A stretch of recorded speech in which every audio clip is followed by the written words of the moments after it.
Uncle, are you okay? Sabi ng mom mo may sakit ka daw. By the way, I'm your Tita Lucy na masikip pa ang pusi mo lang yata ako nakilala kasi kakauwi ko lang from America. Naghahanap ng afam na mayaman na matanda na malapit na mamatay, di ba? Para secured ang future. Alam mo yan? By the way, totoo ba may sakit ka? Patingin.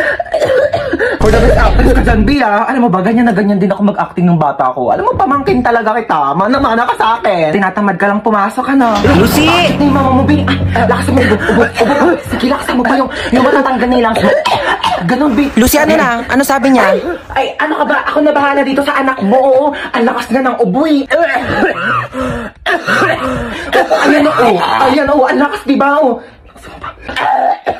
Ako na bahala sa kanya, ha? Ako na mag-aalaga. Huwag ka nang pumasok dito at baka mahawa. Sabihan mo, huwag na siya pumasok, ha?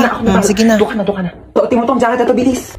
Tara na, may pupuntahan tayo. Magaling ko lang yung pamangkin ko sa ospital, ha? Papacheck up ko lang siya. Huwag mo siyang intindihin, okay? Bye. Okay, you're ready to go? May ang jacket mo, bilis. Magpalit ka. Binili ko tong crop top na to sa Shein. So, ating mo. Nakikita ko talaga yung sarili ko sa'yo nung bata ko. Okay, you're ready to go? Get ready, we're going shopping.